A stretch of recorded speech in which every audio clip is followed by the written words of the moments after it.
Good evening and namaskar. Respected speaker of today's evening, Shri Pinakin Bhai, my team, Vice President Sunil Gabawala, Secretaries Manish and Abhay, and Treasurer Suhas to join in, seniors in profession, and my dear friends. This is my first lecture meeting after I started my term as President of BCS last week, and I'm happy to see a full house here. One of the agenda I have this year is to increase the membership of BCS to cross the 10,000 mark from the 9,200 plus we are as on date, and especially to induct youth in the membership. I appeal to all those non-members present today to become members of BCS, and those who are already members to encourage young members into the BCS fold. Now coming to the subject of today's meeting. Capital gain is an evergreen subject. It is a fiction of law and, unlike other sources of income, does not result in any economic value addition in the hands of an SSC. When a person renders service to an employer, he earns salary. When he permits use of his premises, he earns rent. When he carries on a business, he earns business income. When he permits use of his funds, he earns either interest or dividend. On the other hand, in the case of capital gains, the economic value of what a person lets go and what he receives is equal, and therefore there is no economic gain. The law, however, taxes the difference between cost and the sale proceeds of the asset being transferred. Many of my young friends may not even know that there was a point in time when capital gains were not taxed in our country. Shares and securities is one class of assets, the capital gains taxation whereof has always been the subject matter of substantial controversy. In regard to listed securities which were held by an SSE as long-term assets, the exemption under the section 1038 had greatly reduced the tax disputes. For a variety of reasons, the government has thought it fit to revisit and reduce the ambit of this exemption. Certain situations have now been prescribed in which this exemption will not be available. Inbound and outbound investments often follow the equity route. Taxation of capital gains in respect of such transactions is subject to the provisions of double tax avoidance agreements. These, in the case of certain countries, have resulted in a tax advantage to investors, which is, in the opinion of the government, unintended. Consequently, the treaties with Mauritius and Singapore have been revisited. To explain the various nuances of this complex fiction of law, we have a very real person. Shri Pinakin Bhai is the little master of BCS. He is little only in the name, for as a human being and as a professional, he stands taller than all of us. He is a person of such great acumen that his abilities defy description. To all of us who have grown hearing him, he needs no introduction. He is like vintage wine which grows more precious with every passing year. However, as protocol demands, I will introduce to him very briefly. Shri Pinakin Desai is a member of the Institute of Chartered Accountants of India since 1973. He is a partner in E&Y and heads his Taxation Knowledge and Solutions Group. Before joining Ernst & Young India, he was a senior partner in PD Desai and Company. He was also associated with NM Raiji and Company for 8 years. Mr. Desai was a visiting professor in Narsimunji College of Commerce and Economics. In the year 87-88, exactly 3 decades ago, he was the president of Bombay Chartered Accountants Society, and thereafter chairman of the International Taxation Committee of BCS for many years. He was also chairman of its taxation and other committees in the past, and contributed a record of more than 30 technical papers as residential refresher courses of BCS on subjects of taxation. He was vice chairman of the Taxation Committee of IMC, honorary treasurer of Forum of Free Enterprise, and independent director on board of many companies. Mr. Desai is also a member of the editorial board of ICI and other committees. Over the years, he has also presented various research papers at seminars and conferences of ICI and many other professional and trade bodies of various subjects of professional interest. With this, I present before you Pinakin Bhai Desai. Before I request him to address the gathering, I request our Vice President Sunil Gabawala to present a memento to him out of our love and affection. Perfect.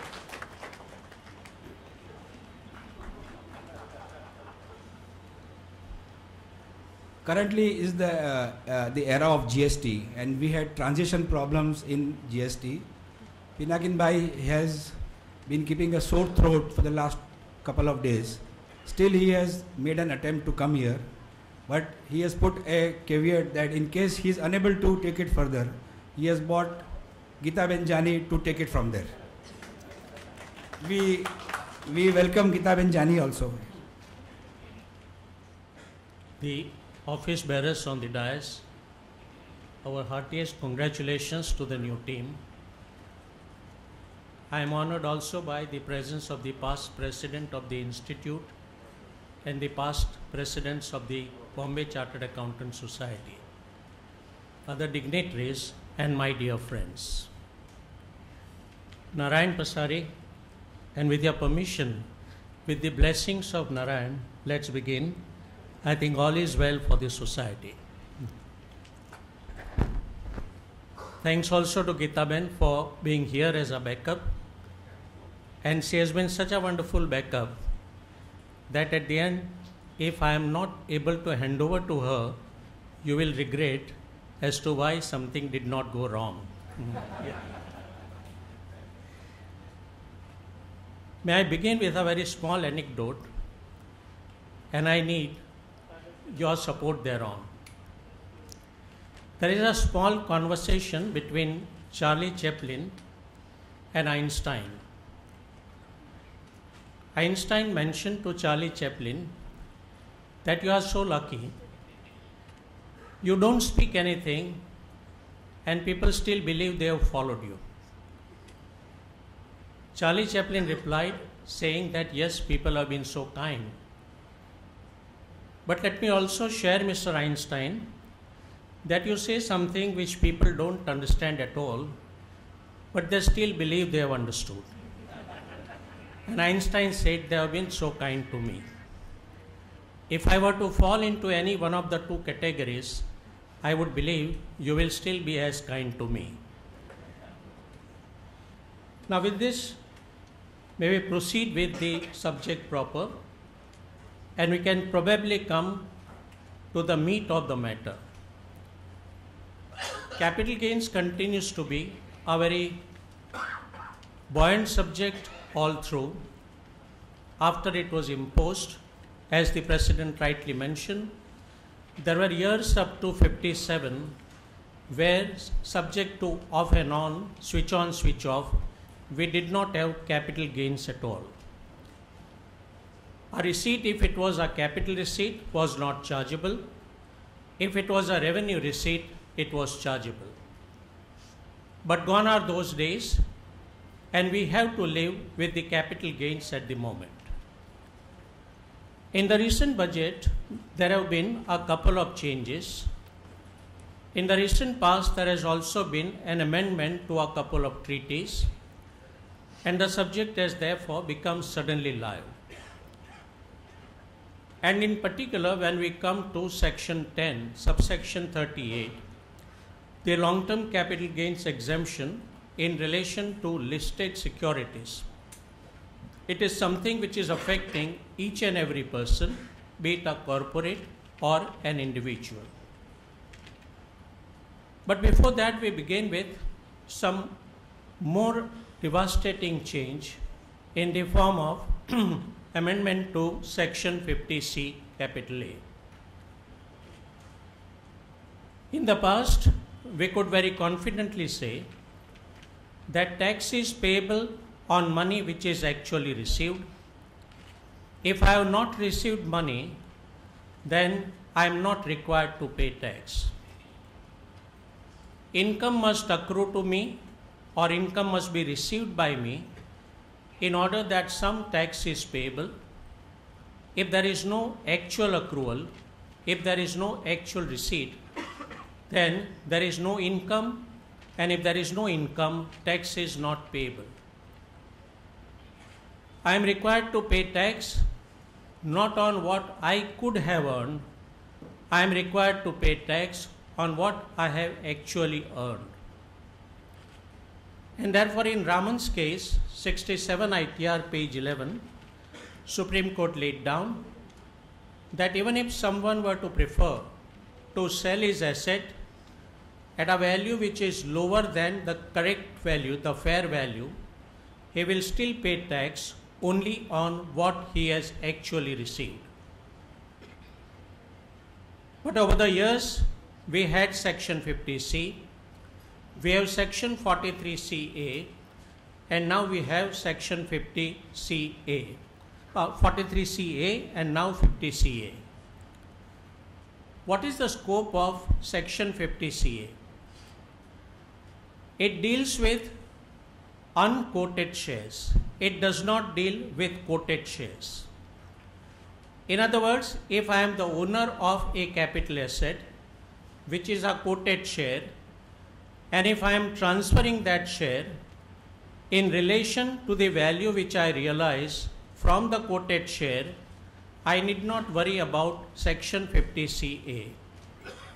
Normally, such a transaction would be at the stock exchange price, but even assuming that it is not so, so long as the security can be classified as a quoted security, Section 50CA will not have adverse implication. But if I am dealing with unquoted shares, and for the purpose of our understanding, we can call them closely held company shares, CHC shares. Now here, we have to make a distinction that clinically under the section, a quoted share which is not regularly quoted can also be regarded as an unquoted share, but we are not keeping that fine distinction. We will consider closely held company. And when I say closely held company, I also mean to include the shares which are quoted but which are not regularly quoted on the exchange. Now, in relation to all these shares, the provision is that if I am transferring the shares at a value which is less than the fair market value of the shares of a closely held company, then I will pay tax not on the amount which I have actually received, but with reference to the substituted fair market value of the shares of that closely held company. Now, how to determine the fair market value? And it is here that we have a draft notification which is laying down as to how one will determine the fair market value of an unquoted share or shares of a closely held company. And as we go through the draft notification, which is subject to a change, we will find that there are certain frightening references. And with reference thereto, we remember, as we always recall, our great jurist, Mr. Palkhiwala, and he always used to mention that there is some sort of a pathological obsession with the legislature. They are devising the laws, keeping the people who break the law, and in the process they put people who are not breaking the law to a substantial hardship. He compared that in a growth scenario by saying that if there is a shopkeeper who is always worried about shoplifting of his goods, he will never grow, because whenever a customer is inside, he will give to him a smile which is giving to a shoplifter and will not be able to convey that you are a well-wisher or a valued customer for me. But nevertheless, for the moment we have the rule and we have to tackle with the rule. There is no de minimis exemption. Even if I am transferring one share in a closely held company, the rule will still apply. Even if I am transferring one share to my relative, the provision will still apply. The same draft notification will also be applicable when we come to section 56 to 10, that is the other end, the buyer of the asset.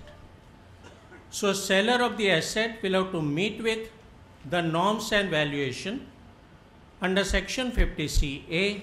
The buyer will have to meet with these norms under section 56 to 10, and it's possible that both the parties may be subjected to tax on the same transaction. So far as MAT is concerned, we have to go by the book value, the actual consideration. So unless there is any adjustment needed on account of Ind AS, so far as MAT is concerned, book profit will not take into consideration the difference between notional fair value as per the draft notification and the actual consideration which has been received. For section 50CA to apply, there must be an accrual. Section starts by saying that if there is any consideration which accrues or which is received and is less than the fair market value, then the provision applies. So if a transaction is one where there is no accrual at all, the section will not apply. If I were to give a gift of shares to a relative, section does not apply to me. No accrual of consideration in my favor. Section may not apply 56 to 10 because 56 to 10 has an exemption for a property received from a relative. Supposing if I were to transfer by way of a gift closely held company shares to a non-relative, then so far as I am concerned, 50CA will not apply because there is no accrual of consideration, but 56 to 10 can still apply to the recipient. He will pay tax with regard to the shares which are received by him or her at a value which is less than the fair market value. And to recollect, fair market value is not your perception, it is what the notification will decide. Take another case that there is a holding company and there is a subsidiary and it's a wholly owned subsidiary company. Supposing the holding company, the parent company, transfers the shares of another subsidiary to a wholly owned subsidiary at say cost value, and this is very frequent. Fair market value of such shares may be much higher compared to the book cost. How will the parent company and the subsidiary company be taxed will also become tricky now. When a holding company is transferring shares to a 100% owned WS, that is wholly owned subsidiary, then subject to conditions, section 47 says that the transferor will not pay tax. In a scenario which we are taking, the transferor is covered by section 50CA theoretically because no one is exempted. Whether you are an individual or you are a company transferor, everybody is covered. But the transferor can fall back on an exemption under section 47 and say that even if I had transferred the shares at the correct market value, capital gain would have been still been exempt, and therefore I will be able to nullify the impact of section 50CA by relying on the exemption in section 47.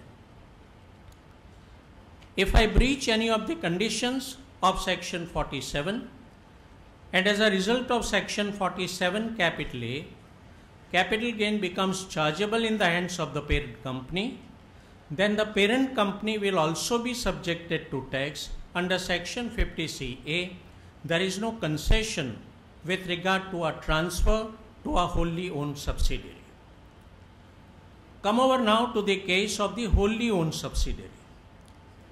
Parent company may or may not be chargeable, but the subsidiary company will have to take into account section 56 to 10.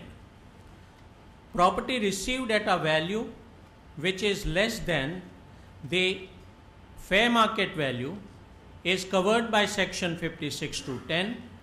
There is no exemption in 56 to 10 for transfer between holding and subsidiary will therefore be in trouble as per the draft notification rule. Now a question will arise that 56 to 7(7)(a), 56 to 10, they have been there for some years. So why did the problem not arise, and why does the problem arise now? This is because until now, the rule for a closely held company was that closely held company balance sheet will form the basis of determination of the fair market value. If I am transferring shares of a family company, I have to look only at the balance sheet of the family company. I do not have to get into the details of assets which are sitting inside the family company. By interpreting the balance sheet of the family company, I can determine what the net worth of the share is. That was regarded as the fair market value.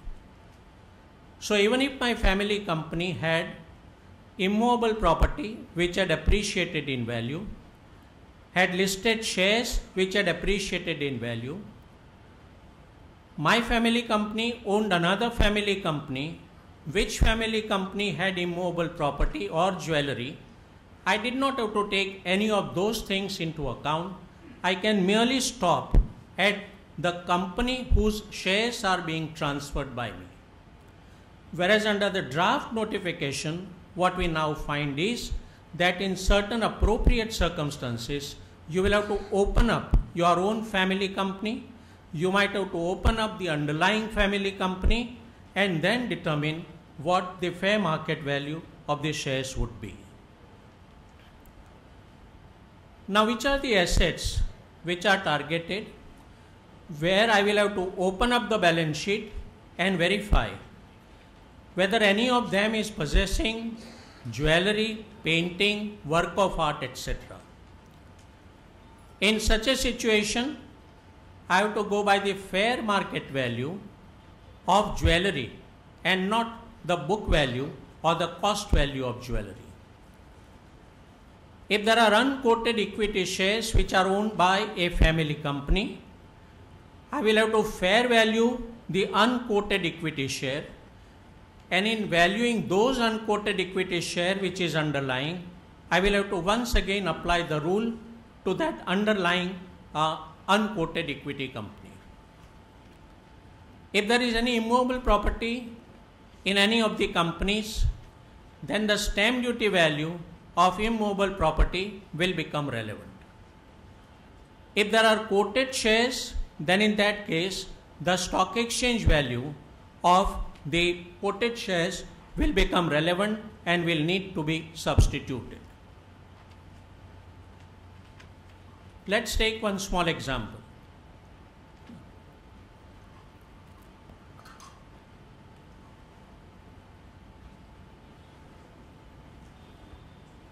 Here is a closely held company, and it is owning 4 different baskets of properties. ICO, which is a closely held company, private company say, is a partner in one LLP, and in turn LLP has either immovable property or intellectual property. ICO has shares of a listed company, and that listed company has immovable property and shares of another closely held company.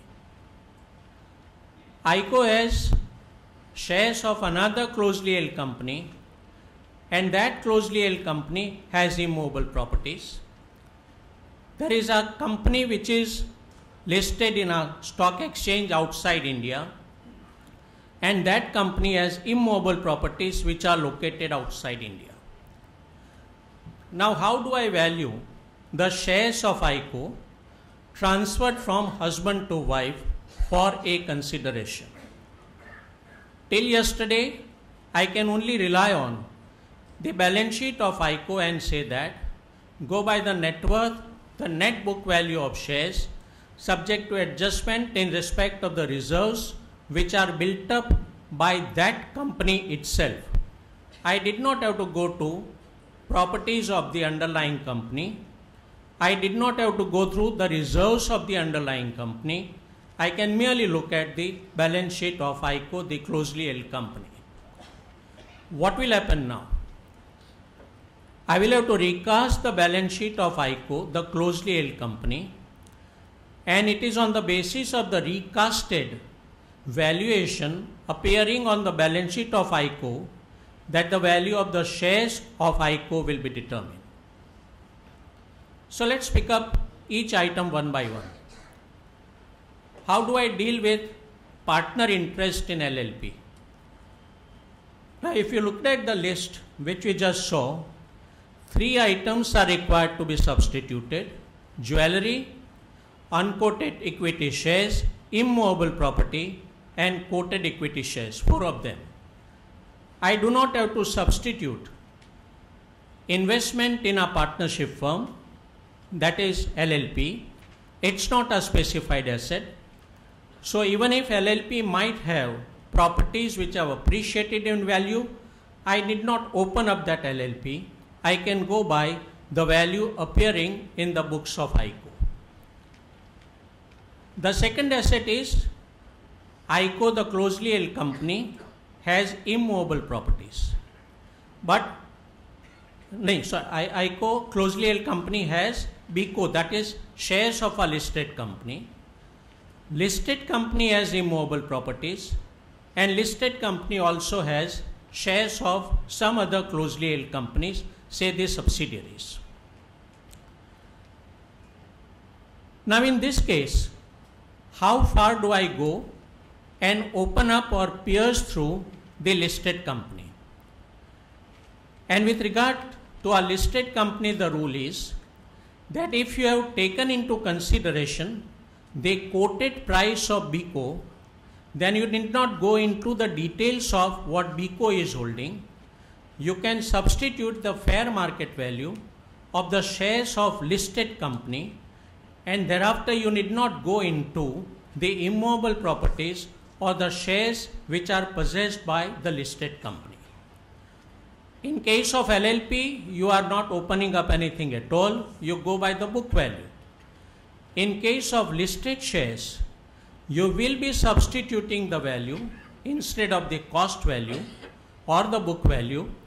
But here, you need not get into the opening up in turn of a listed company share.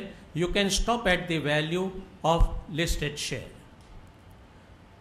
The third scenario, and this is more tricky. ICO, the closely held company, has shares in another closely held company.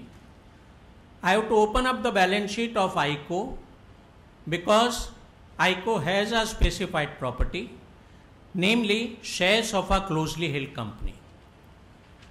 I have now to value the shares of a closely held company, that is ACO. That closely held company has got immovable properties, which again is a specified property. So first of all, I will have to open up the balance sheet of ACO, that is the underlying company, recast the balance sheet of ACO, that is the closely held company, then substitute that value on the balance sheet of ICO and determine as to what is the fair market value of the shares of ICO. The fourth basket which I have is a foreign listed company. And the question that arises is, that is an overseas listed company to be treated at par with a listed company in India, or will it be considered to be a closely held company? Now, why this question arises? The draft valuation rule says that if there is a company which is quoted on a recognized stock exchange, then quoted company rule will apply. If it's a company which is not quoted on a recognized stock exchange, then opening up will be required. Now, what do we mean by recognized stock exchange? Recognized stock exchange in India or recognized stock exchange anywhere else will suffice. The Act does not define recognized stock exchange. Rule does not define it. Draft valuation rule also does not define it, though representations are made. And maybe next week, by next week, we might have our final notification is the information which we are able to gather. At various places in the Act, if you find different scenarios. Somewhere they will define recognized stock exchange to say, as per SEBI rules. Somewhere they will say, in India. Somewhere they don't make any mention at all. And all over the Act, therefore, you look at the definitions, you do not find a uniformity. And that is why, though one would believe that recognized stock exchange by itself should cover any regulated stock exchange, and hopefully that will be corrected, this is an open point. But suffice it to say, for our purposes, that if the interpretation is that it's a quoted share because every exchange is recognized, then do not open up the foreign listed company. But if you find that it's on interpretation a closely held company, even properties possessed by the foreign company will need to be opened up. Question then will arise, how do I determine the value of immovable properties sitting outside India? I am required to take into account value which is determined as per the stamp duty law. And if there is a country where there is no such law, no such valuation, will the provision fail, or will you go by the book value, or will you go by not a normative stamp duty value, but nevertheless a fair value? I think we wait for the final notification, but it's arguable that you can go by the book value.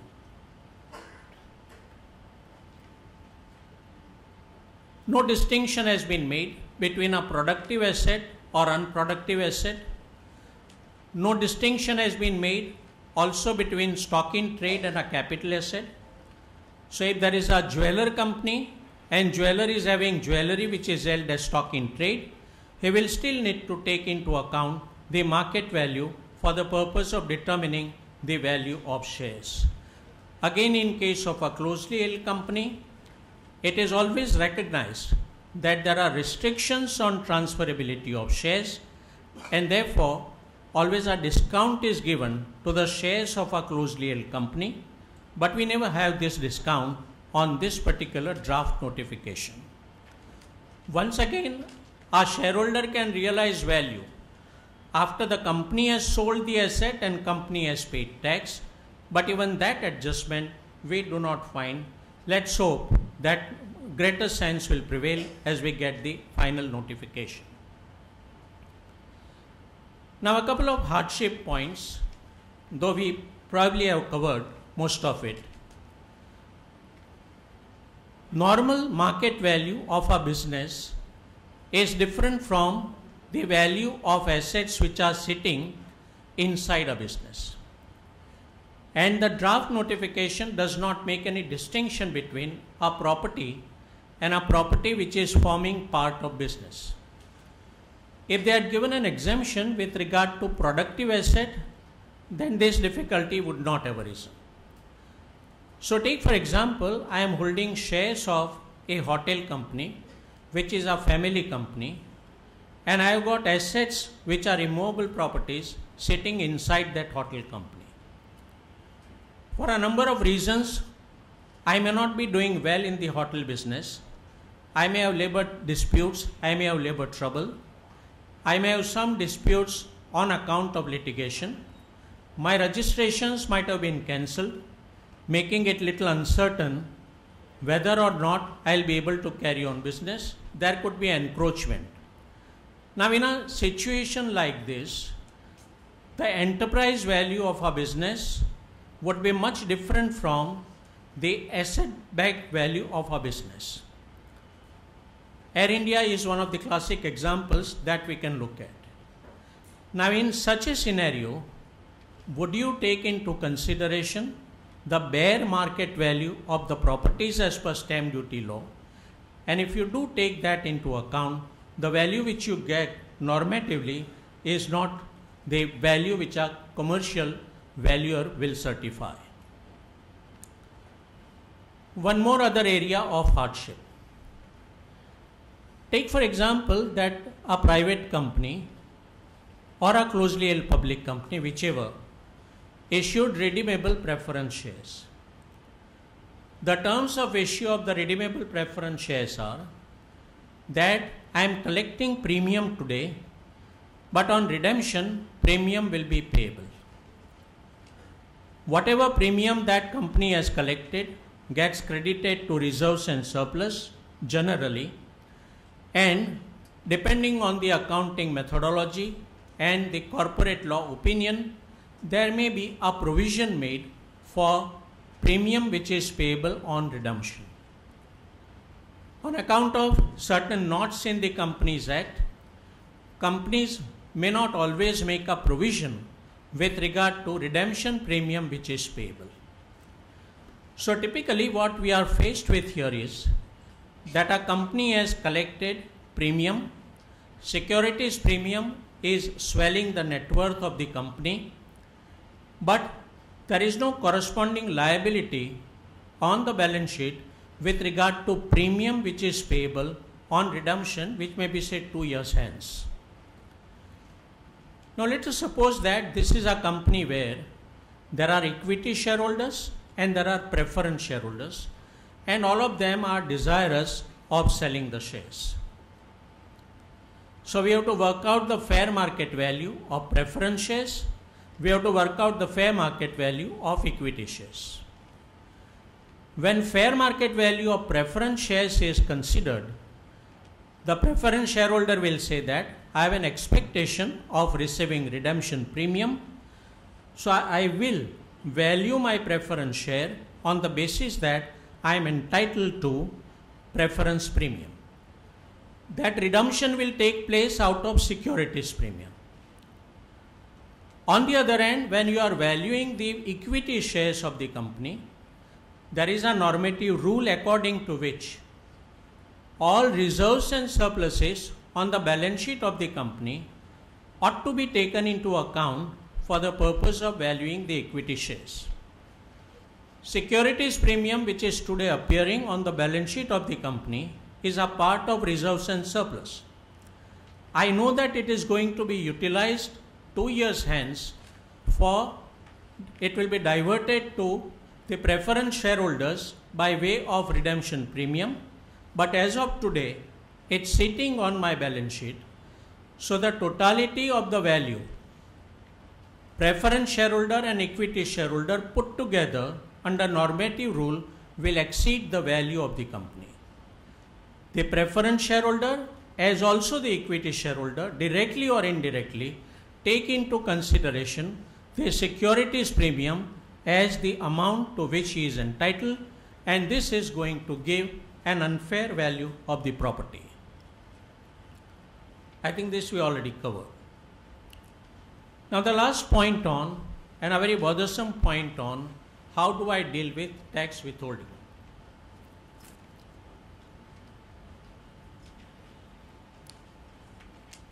Take a case where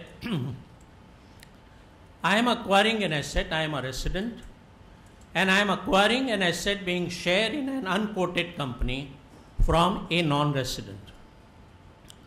When I am making payment to a non-resident, there is a tax withholding obligation. The facts that I have are that I had acquired an asset at 100 rupees. I am selling the asset at 300 rupees actually. So there is, to my perception, gain of 200 rupees, on which tax payable to my perception is 40 rupees at the rate of 20%. Ordinarily, if section 50CA was not there, I would have deducted tax of 40 rupees and that would have been the end of the matter. Now there is a theory that because of section 50CA, what all the hardship points that we saw, the fair market value of the share is determined at say 1000 rupees. So according to the officer, the tax liability of a non-resident will be that non-resident has made a gain of 900 rupees. I have made a gain of 900 rupees while selling the shares to a non-resident, and my liability will be 180 rupees. Do I deduct 40 rupees while making a payment of 300, or do I deduct 180 rupees while making a payment? I will be assessed on 180 rupees if fair market value is correct. But so far as the tax withholding is concerned from a non-resident, that is the transferor is a non-resident, do I deduct 40 rupees or do I deduct 180, I being the purchaser?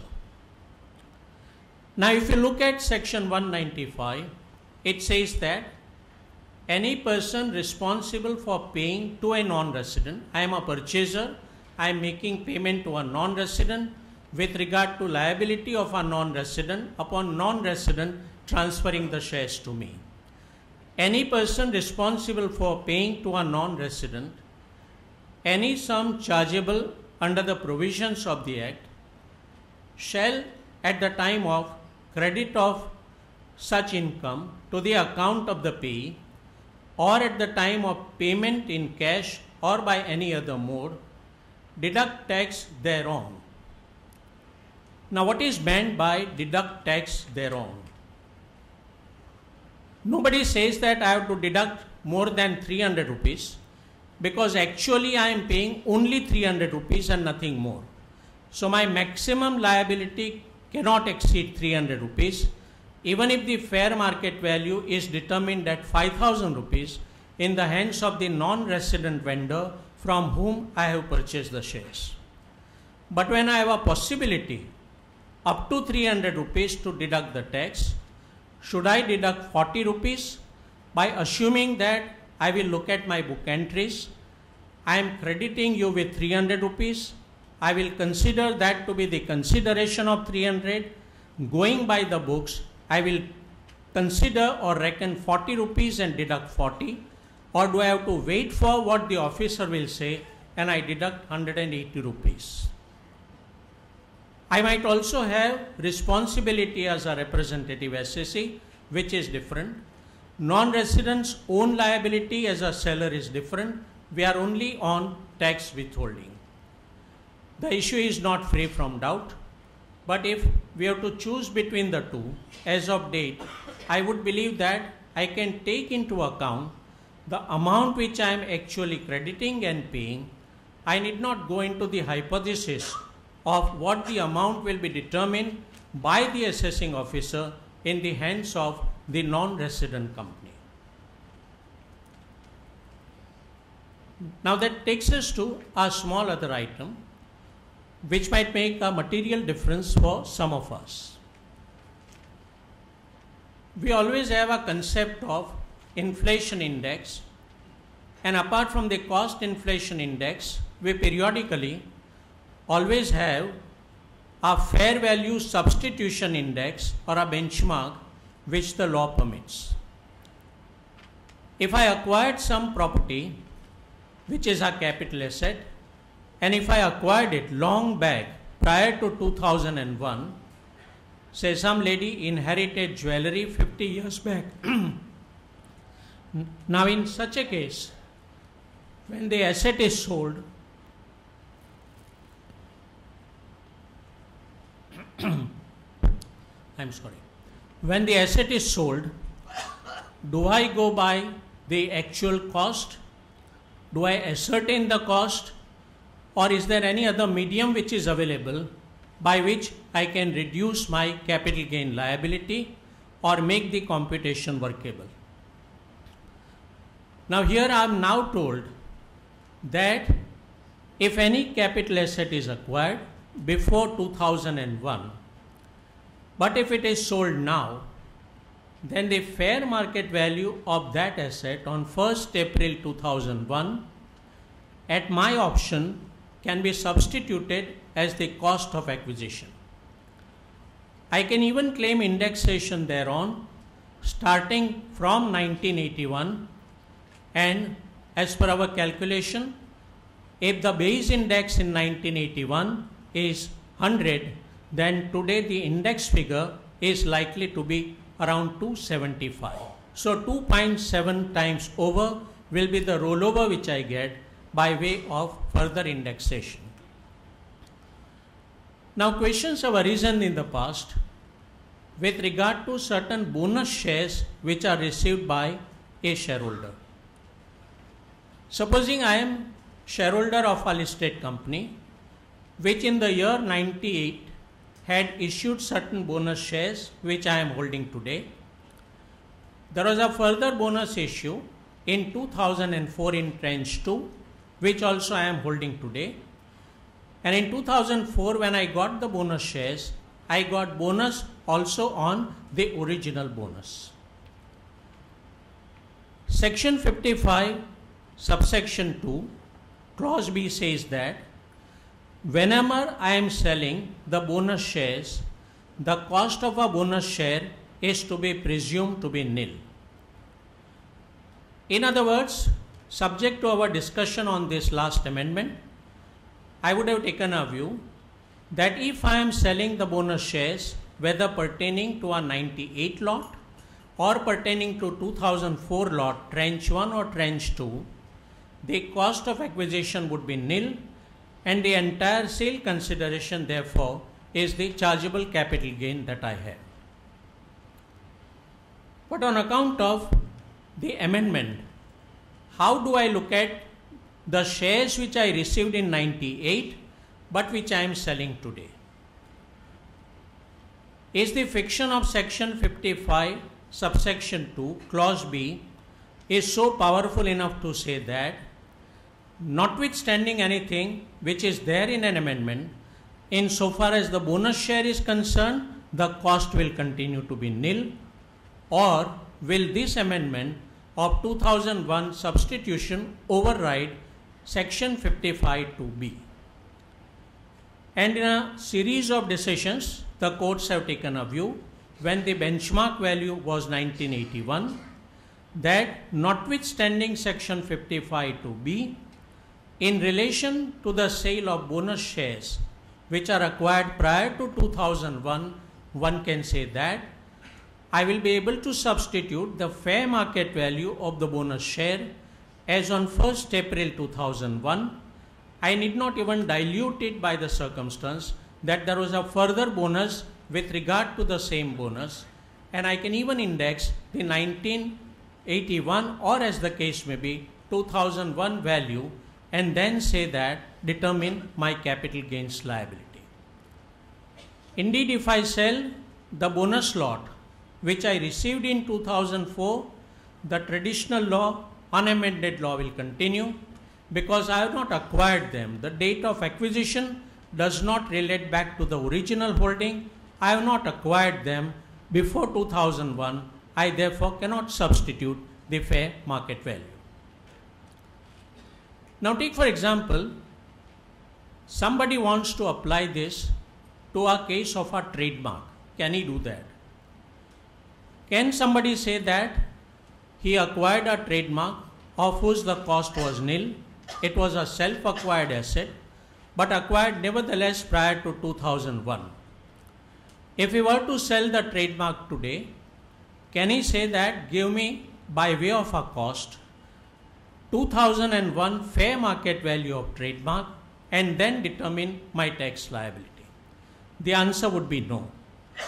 And the distinction lies between an asset covered by 55(2)(a) and 55(2)(b). Trademark is covered by 55(2)(a), and therefore the amendment will not allow me to substitute the fair market value, whereas bonus share securities would be governed by 55(2)(b), where this substitution is possible. Now that takes us to a very wide-ranging amendment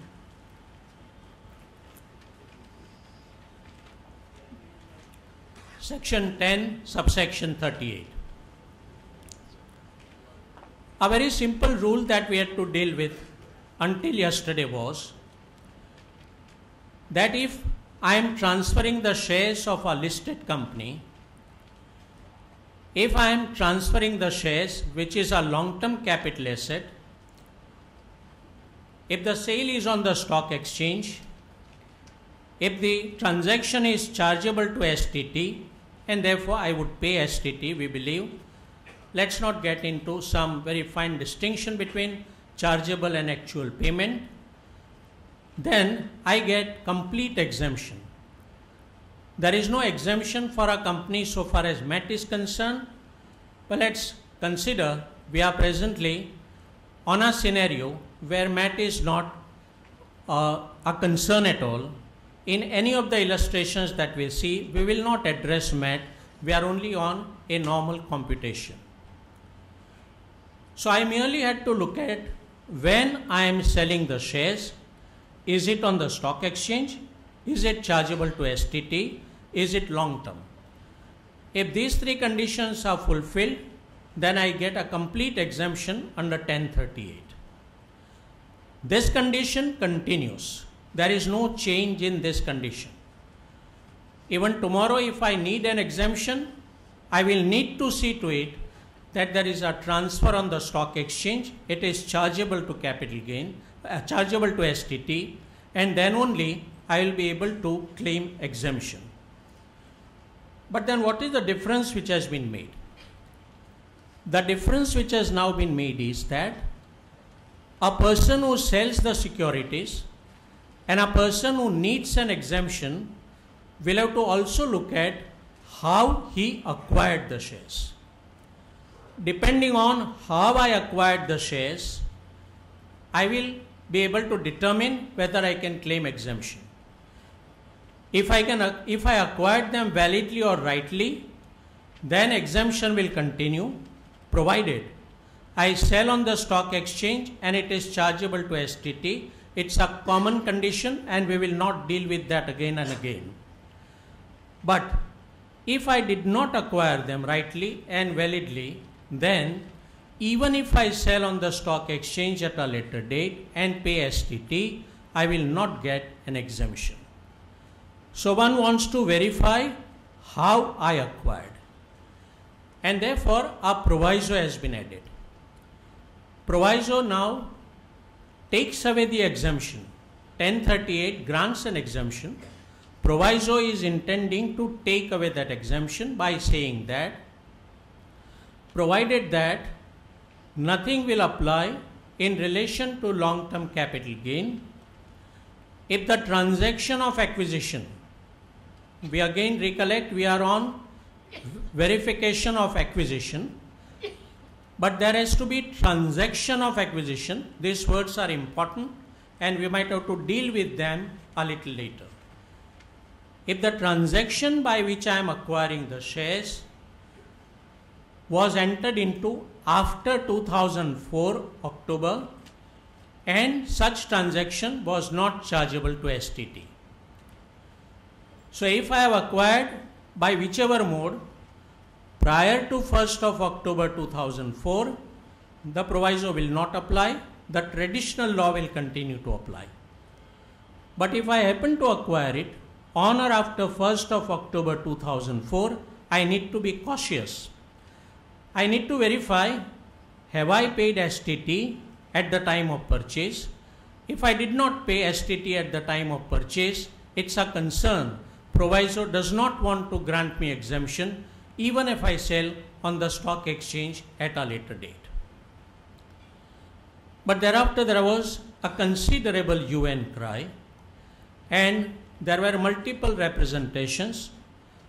Circumstances and scenarios were not of course addressed by the CBDT, but very fairly when the representations were made, they came up with a notification which can be considered to be relatively a very, very fair notification.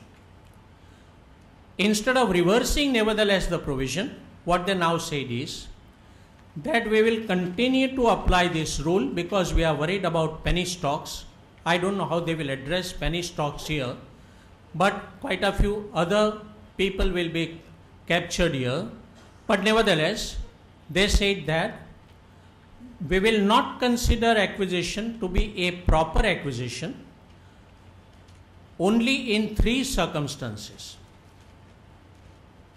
If I have acquired the shares of existing, which are existing listed shares, which are thinly traded company shares, and if I acquired by way of preferential allotment, then it's an alarm for me. I have to be cautious. Existing listed equity share will probably throw open that does it deal only with a secondary acquisition. As we go further, we will find that's not what the rule very clinically envisages, but nevertheless, that's something which we can argue, and it's arguable. So if I acquired thinly traded company shares by way of preferential allotment, then maybe I might lose exemption even if I sell on the stock exchange. Second category, if I acquired under a transaction, but I acquired them off market without payment of STT, there will be an alarm bell. The third is that if I had acquired shares of a company which on the date of my acquisition was a delisted share, then in that case there is an alarm bell. Everything else other than these 3 is a valid acquisition. But on or after 1st October 2004, if I acquired under any one of these 3, then there is an alarm bell and I need to be worried. But having drafted that, they believed that this might be a very wide canvas. Therefore, they again came up with certain carve-out. In other words, acquisition of listed existing shares of a thinly traded company will be covered. However, in certain exceptions, acquisition even by way of preferential allotment will still be considered to be a valid and an acceptable proposition.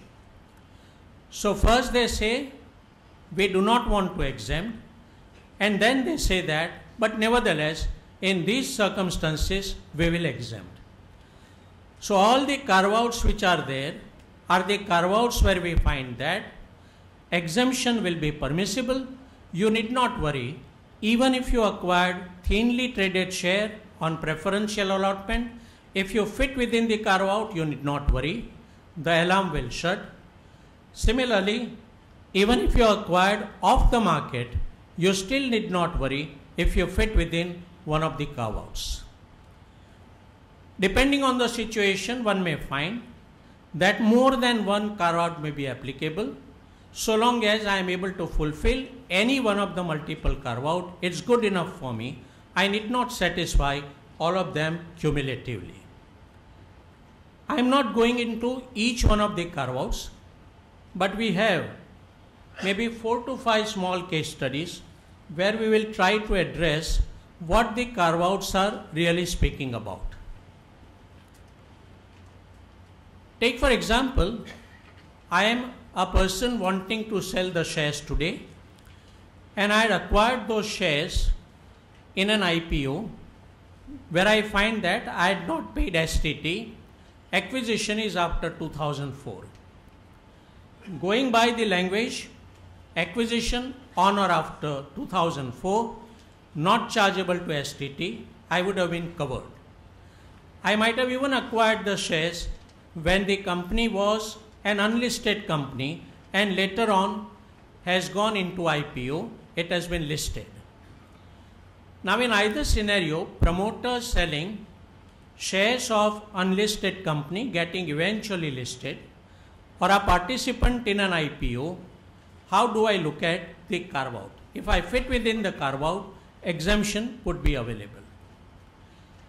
Now amongst the carve-out, first thing which a promoter can say is that the alarm bell rings provided I am buying existing equity shares.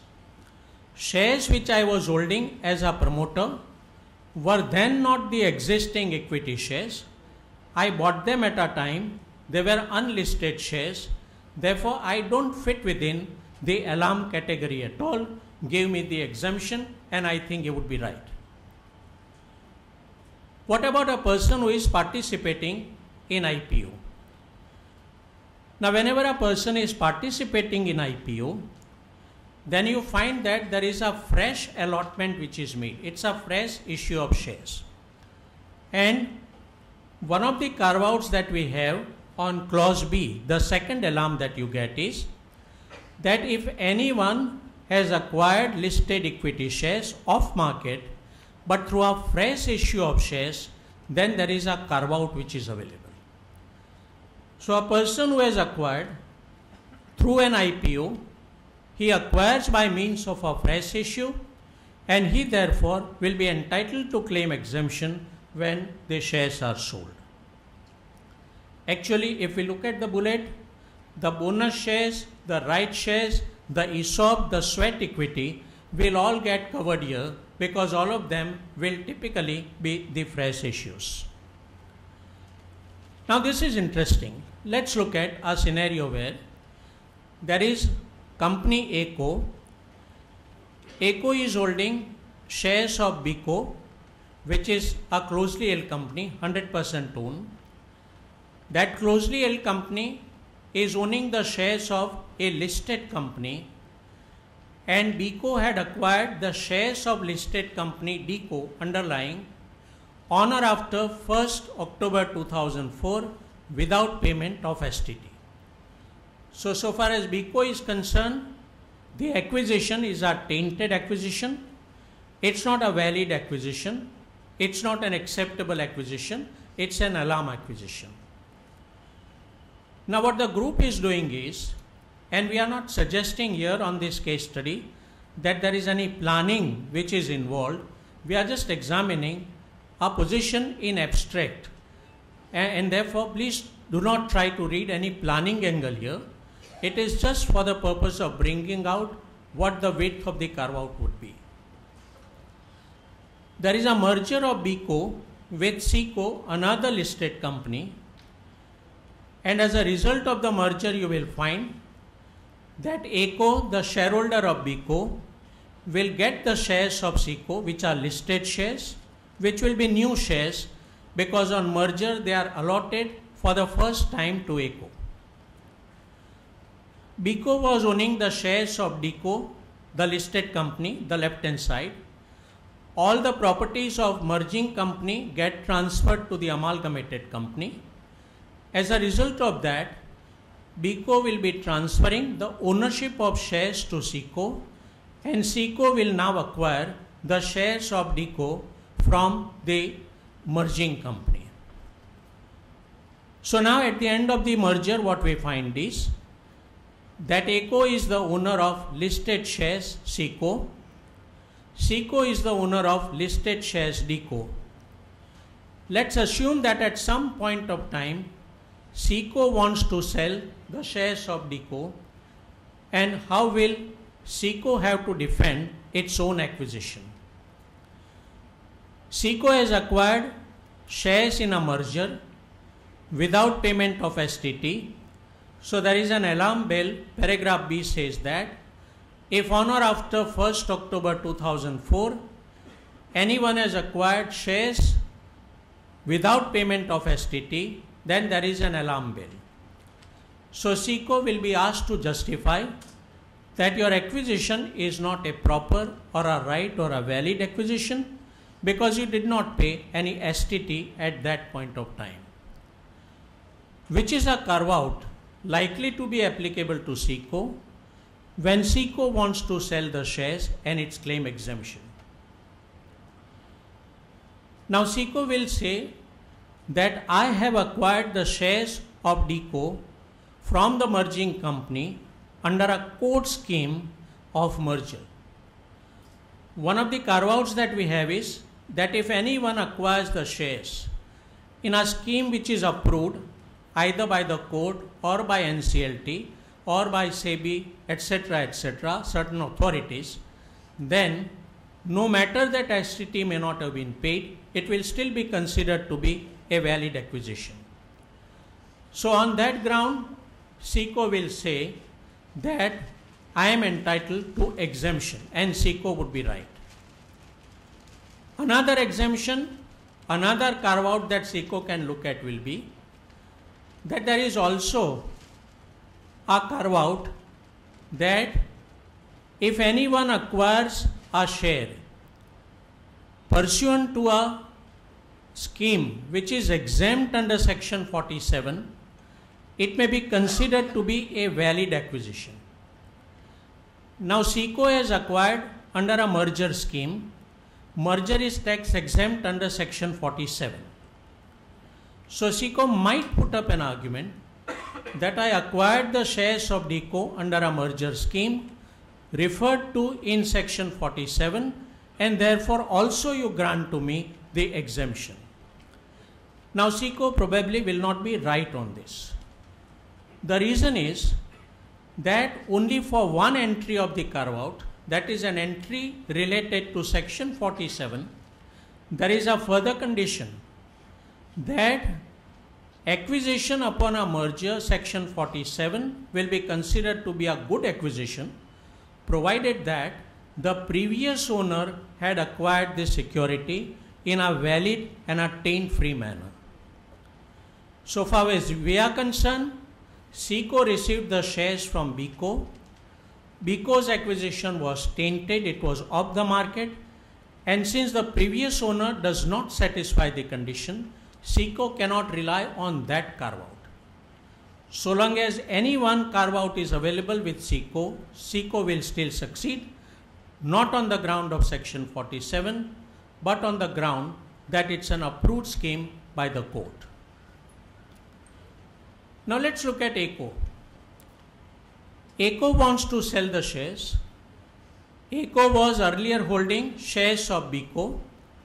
Those shares are extinguished. ACO is now owning the shares of SECO, and ACO wants to transfer the shares of SECO.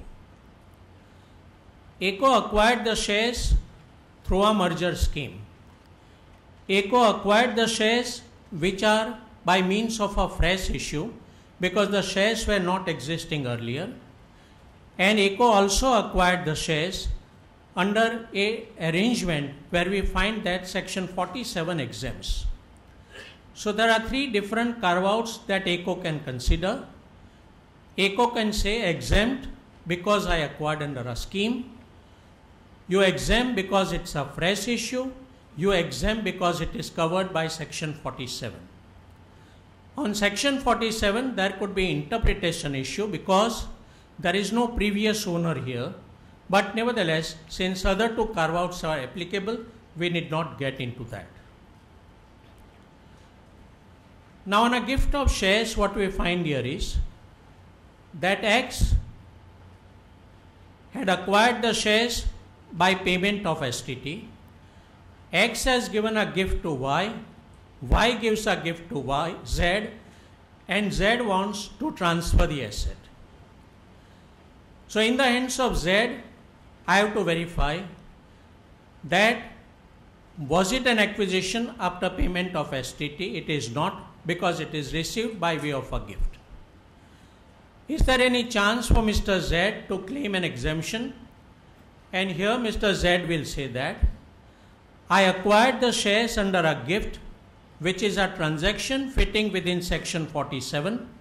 One of the carve out is exemption under section 47. But as we just saw, he has to also fulfill the condition that the previous owner of the property had acquired it rightly.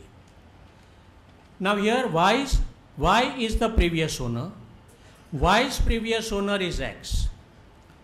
So far as Y is concerned, acquisition was not valid. So far as X is concerned, the original holder, acquisition was valid. Do I have to stop at the first previous owner going backwards, or can I say that I will go to the ultimate previous owner? Very arguable. That law needs to be applied harmoniously. Section 47 read with 49 etc. will take me back to the original previous owner, and since that acquisition was not a tainted one, I would believe that he has a hope to be covered by the provision. Inter se promoter exemption. So whenever there is promoter exemption without payment of STT at the time of acquisition, we normally have three situations. One, there is an open offer made, takeover code applies, and I acquire. The carve-out clearly says that if I am acquiring the shares which is under takeover code regulation, then my acquisition is a valid acquisition even if STT may not have been paid on acquisition, say between two brothers, and since the values are not matching, it might be a different methodology that the promoters apply is a situation we are covering. So one is, there is an open offer also involved in acquisition, and my acquisition because of the carve out will be a valid acquisition. Second is a situation where, since it is between two promoters, I am exempted from open offer but subject to compliance with all the disclosure norms. And the question will arise, is this an acquisition under the takeover code? What falls for interpretation is that, do I necessarily have to demonstrate that there was an open offer in order to claim that takeover regulations have been attracted or that the acquisition is under takeover code, or if I am exempted because of a procedure which is laid down in the takeover code is also good enough. There can be probable two views, but our view at the moment on this has been that even such acquisition is nevertheless under the takeover code and will be considered to be a valid acquisition. The third scenario would be where a person is already holding 5% of the shares. Whenever there is any further acquisition, he has to keep the authorities intimated and informed. This, we believe, cannot be considered to be meeting the requirement of compliance with the takeover code, and this may not be an acquisition which is likely to be considered as part of carve-out. Probably the last example so far as this topic is concerned,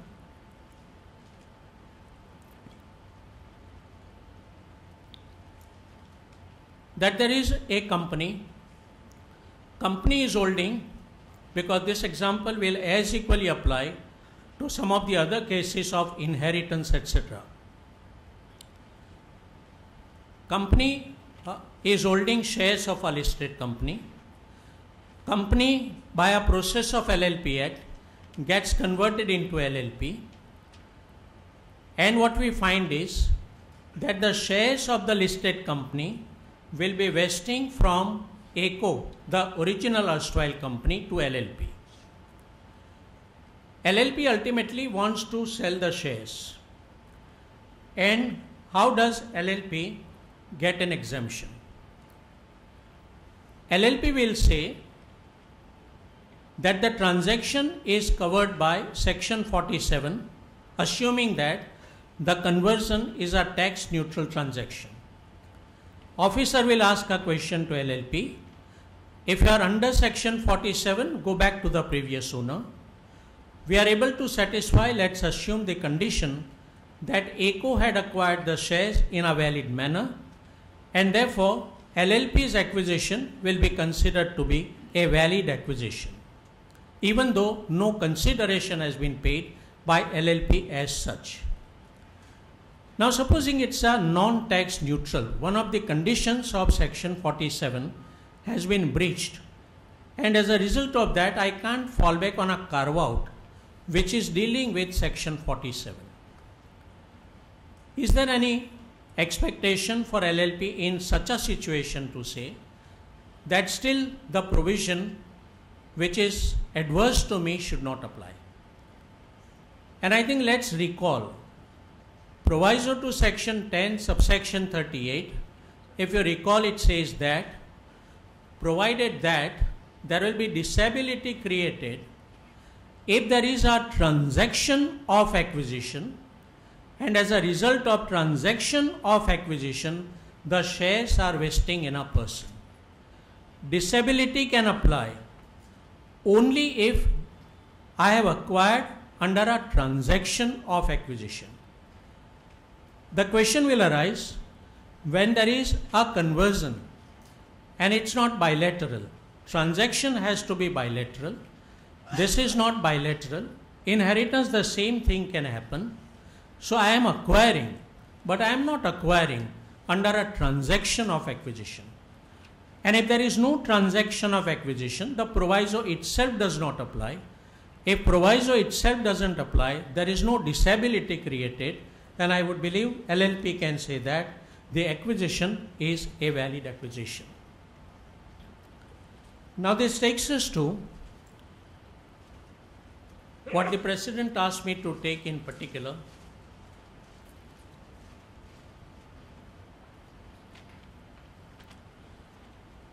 The Mauritius and the Singapore Treaty, and probably we will end with that.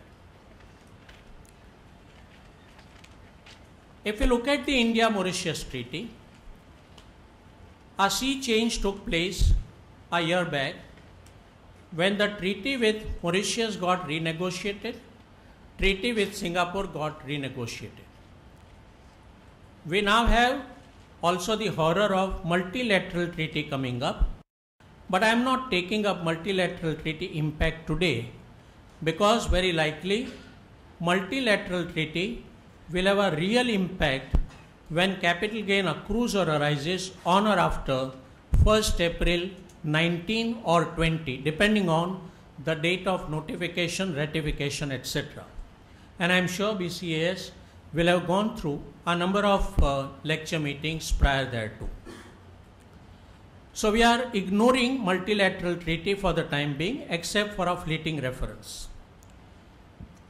So what we have at the moment with Mauritius is that if a Mauritius company is holding the shares of an Indian company and the shares are sold by a Mauritius company, we were always told and we are all aware that pre-negotiation of the treaty, Mauritius company, if it was holding a tax residency certificate, then in that case, it need not pay tax in India.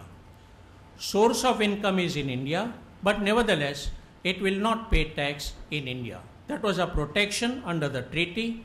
Circular 789 of CBDT was wielded left, right, center, up and right by people, and matter were progressing, went off well, will hopefully go well. We then have a renegotiated treaty. In a renegotiated treaty, realizing that Mauritius played an important role in attracting investment at some point of time, the government relented and said that we want to change over to the new rule, but on a prospective basis.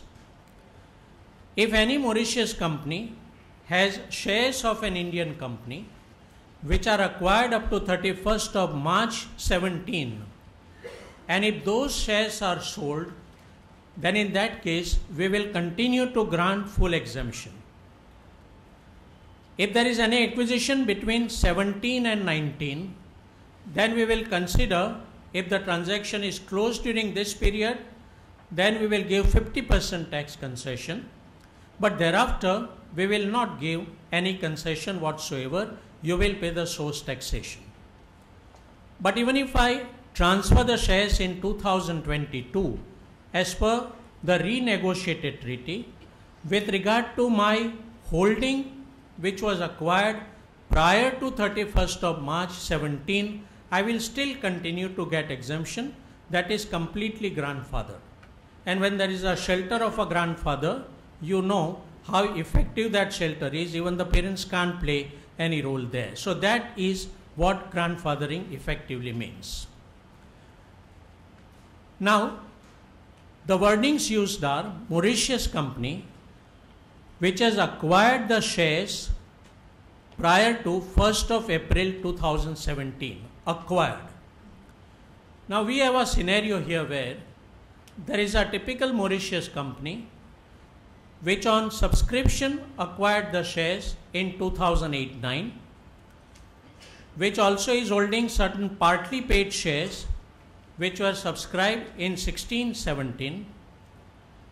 It is holding certain cumulative debentures, the convertible debentures compulsorily, but not yet converted. It wants to sell the debentures as it is. There are bonus shares on the original shares acquired in 17-18, and there is a gift received from a group company in 17-18 where the donor had acquired the shares in 2010. We have to verify which of these acquisitions is likely to be considered for grandfathering. And what we will answer would be that if there is any acquisition prior to 1st April 2017, it has a scope of being grandfathered. But if it is not so, then it cannot be grandfathered. But nevertheless, we are dealing with shares of a company in India. This is because there is an altogether a different rule when we come to the compulsorily convertible debenture. So as per renegotiated Mauritius Treaty, let's find out what was acquired prior to 1st April 2017. There is a scope for grandfathering. Anything acquired after 31st of March 17, there is no scope for complete grandfathering. Original subscription in 2008-9 undoubtedly acquired before 1st of April 2017. Partly paid share, only say 10% paid, but share certificate is issued prior to 31st of March 2017. Person is entered as a shareholder on the register of member. He is entitled to receive dividend, though pro rata. He can vote on the share. And in such a scenario, can it be said that no matter that a part of the amount is still payable, but he nevertheless acquired the shares as on 31st of March 2017? I would believe yes. The reason is that if supposing the fair value of this share were to go up 10 times over, then you don't have to contribute 10 times over the cost. You will still contribute the original amount. So, while such situation could have been avoided, but if there is such a situation, very arguable that it's also an acquisition up to 1st April 2017 and is protected. Bonus shares acquired in 17-18. Maybe they are with reference to the old shares, but we have to go strictly by the date of acquisition. The date of acquisition is beyond 31st March 17, and therefore this is not grandfathered. Mauritius Treaty, the renegotiated one, will apply. And the last one is, donor had acquired the shares in 2010. I am acquiring the shares as a Mauritius company in 17-18. I have to go by my date of acquisition, which is beyond 31st of March 17, and therefore this is not an acquisition which can be completely grandfathered. The renegotiated treaty will apply. Now let's look at the convertible debentures. And here is the renegotiated Mauritius Treaty. The renegotiated Mauritius Treaty says that, and Article 3A says, gains from alienation of shares acquired on or after 1st April 2017 may be taxed in India. But it is talking about shares which are acquired, they can then be taxed in India. However, the tax rate on the gains referred to in the earlier paragraph and arising during 17 to 19 window period shall not exceed 50%. This being a proviso, it will take you back again to the shares. So the source taxation in favor of India has been given under 3A, but it has been given only with regard to the shares and it has not been given with regard to any other instrument. And then the last clause says that gains from alienation of any property other than what has been referred above shall be taxable only in the contracting state of which the alienator is a resident. CCD will fit in here. Had I converted CCD into equity share and then sold, consequences may have been different. But what I am selling is a convertible debenture as per a clear term of the treaty that continues to be protected even under the renegotiated treaty. Multilateral treaty, as I said, we are not concerned in detail, but only for sake of information, Mauritius has still not subscribed to a view that multilateral treaty will apply vis-a-vis India. So there will be bilateral negotiation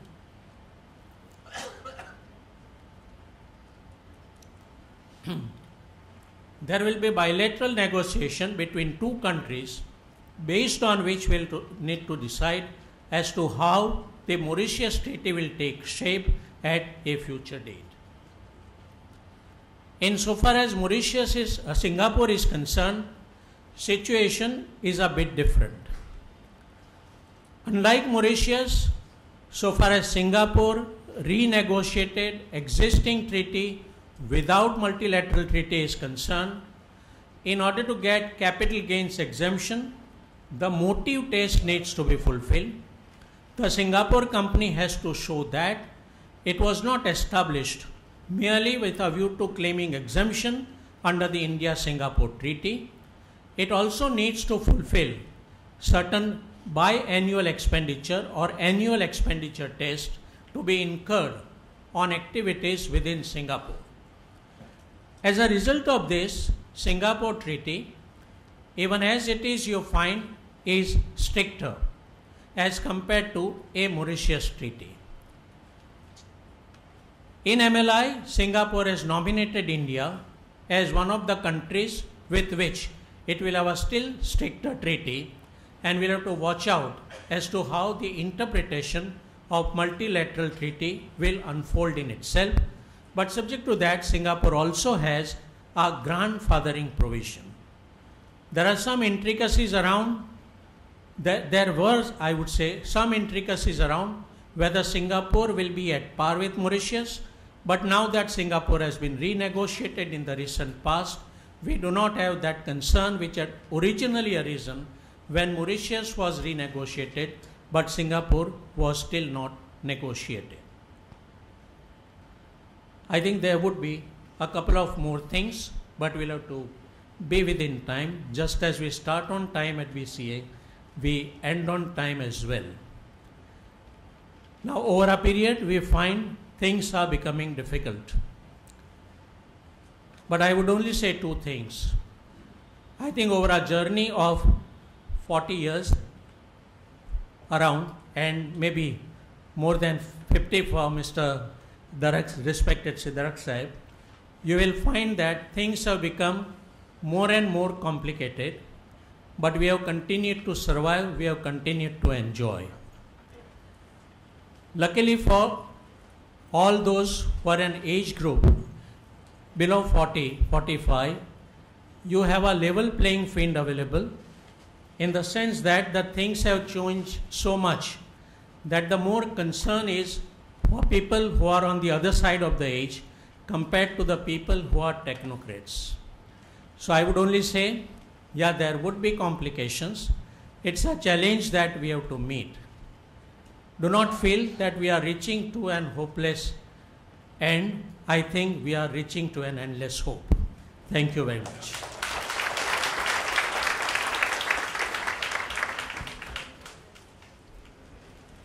I request everybody to be seated for 2 minutes, please. Yeah. Thank you, sir. You did not require any strategic timeout, but with only very, very small drinks break, you could easily complete your innings at the BCS pitch in my maiden match. Thank you. Thank you, Pinakin bhai. Your masterly delivery of knowledge on the subject will help all our members and students present here.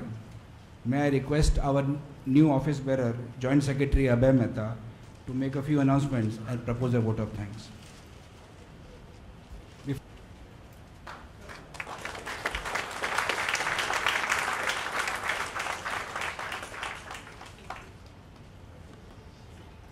President Narayan Pasari, my other office bearer friends, seniors in the profession, and ladies and gentlemen. Before I do the pleasant task of proposing a hearty vote of thanks, there are a few announcements on the future events at BCS. One is a seminar on development in audit reporting, which is to be held at 14th July in the same venue. There is a discount of 50% for the students who are attending this program, and it is for 50 students. There is a GST clinic, which is a new initiative taken up by BCS, and it will be held at BCS office. You can visit our website for further details on the dates for the clinic. Further, there is a July journal issue, which is a special issue on GST and priced at ₹100. In fact, we had printed 18,000 copies, and very few copies are left. So those who are interested may just go and buy the same. Lastly, again, it is a GST related. GST batch 3 is again open, which is from 13th to 15th of July at BCS Conference Hall, and those who are interested may enroll for the same. Coming to this task of the vote of thanks, Pinakin D in his inimitable style dealt with current controversies in determining capital gains. He aptly dealt with nuances of applicability as well as non-applicability of Section 50 CA when there are instances of transfer of unlisted shares. Also, he dealt with the interplay of Section 55 2B for sale of bonus shares and Section 50 CA very immaculately. On the basis of Pinakin D's immaculate analysis, the assessment of fair market value of today's lecture may be determined as truly priceless. Further, Pinakin D stated that to pay tax, one should have earned and not what could have been earned.